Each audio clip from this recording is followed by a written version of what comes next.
নমস্কার, আমি মনিতাপা। ১৬ আনা বাঙালি পরিবারে আপনাদের সবাইকে স্বাগত জানাই। আশা করি সকলে ভালো আছেন। আর আমিও আবার হাজির নতুন ব্লগ নিয়ে। এখন তো বাইরে প্রচণ্ডই ঠান্ডা, হাওয়াও চলছে বেশ ভালো। যদিও ভীষণ রোদ আজকে, ভালো লাগছে। কিন্তু যত রোদ তত তো এখানে ঠান্ডাটা বেশিই লাগে। আসলে মনে হয় সব জায়গায় এমনি হয়, রোদের দিনে ঠান্ডা একটু বেশি অনুভূত হয়। এখন আমি চললাম আইস স্কেটিং ট্রেনিং সেন্টারে। আমার ছেলে স্কুল থেকে আজকে শুরু হতে চলেছে আইস স্কেটিং এর জন্য ট্রেনিং। আসলে আপনারা তো অনেকেই জানেন, কানাডার অন্যতম প্রধান বিখ্যাত অতি জনপ্রিয় স্পোর্টস হচ্ছে আইস হকি। তো আইস হকিকে শেখার জন্য প্রথমে বাচ্চাদেরকে রপ্ত করতে হয় আইস স্কেটিং। তাই আজকে থেকে শুরু হতে চলেছে তাদের ট্রেনিং। প্রথমে হবে তাদের বিগিনার্স কোর্স। যদি এরপরে কেউ আগ্রহী থাকে বা আরো বেশি ট্রেনিং নিতে চায় বা ভবিষ্যতে আইস হকি খেলবো বলে ভেবে থাকে, তারা ফার্দার আরো কোর্স করে নিতে পারবে।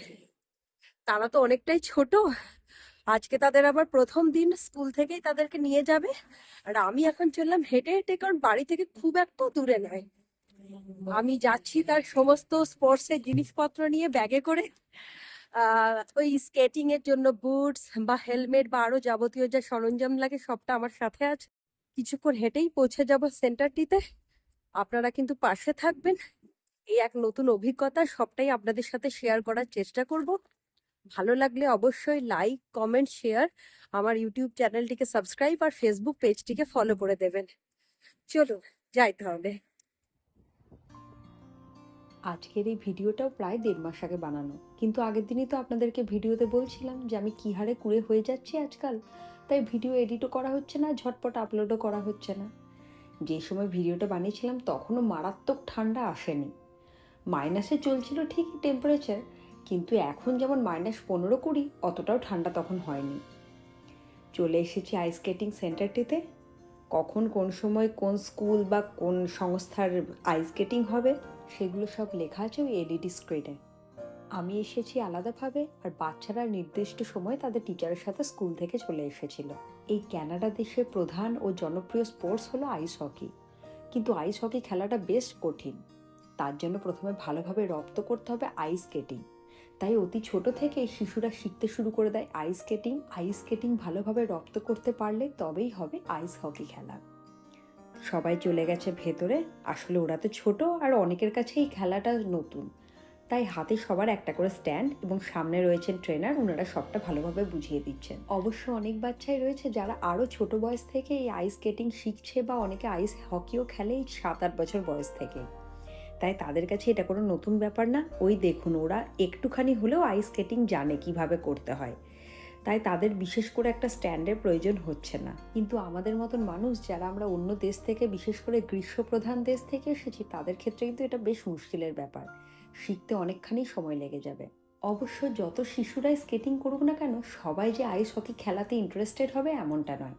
তাই শুরুতে বেশ কিছুদিন ওদেরকে ট্রেনিং দেওয়া হয়। তারপরেও যদি কেউ আগ্রহী থাকে তাহলে সে পার্সোনাল ট্রেনিং আলাদা করে নিতে পারে, যা সারা বছর মোটামুটিভাবে চলতে থাকে। বিশেষ করে শীতকালে তো খুব ভালোভাবেই হয়।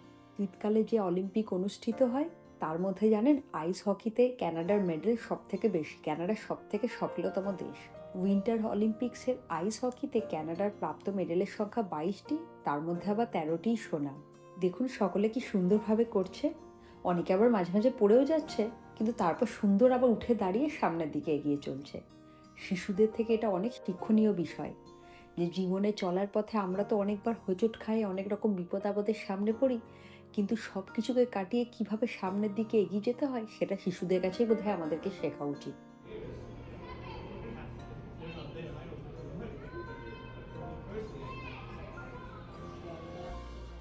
এবার ট্রেনার তাদেরকে শেখাচ্ছেন কিভাবে স্ট্যান্ড ছাড়া স্কেটিং করতে হয়। এই সব কিছুর মাঝে একটা দারুণ খবর আছে জানেন। হঠাৎ করে ঠিক হয়ে গেল একটা দারুণ প্ল্যানিং আমাদের। আমরা যাচ্ছি দেশে। প্রায় ১ বছর ৭-৮ মাস পর আমার নিজের দেশ ভারতে ফিরবো। এই ডিসেম্বর মাসের শেষের দিক করে যে উইন্টার ব্রেক হয়, মানে ক্রিসমাসের সময় বেশ কটা দিন ছুটি থাকে, প্রায় ২ সপ্তাহ মতন, সেই সময়টাতে যাওয়ার ইচ্ছা আছে। এই ২-১ দিনের মধ্যে টিকিটটা করিয়ে ফেলবো। অবশ্য যদি পাওয়া যায়, আসলে ওই সময়টা তো খুবই ভিড় হয়, তবে ঈশ্বরের আশীর্বাদে আশা করি পেয়ে যাব। ভীষণ আনন্দিত আমরা। সে কতদিন হলো সবার সাথে দেখা হয়নি, নিজের দেশের প্রতিটা জিনিস ভীষণ মিস করছি জানেন। দেখুন কথা বলতে বলতে ট্রেনিং প্রায় শেষের দিকে, সবাই ধীরে ধীরে বেরিয়ে আসছে বাইরের দিকে।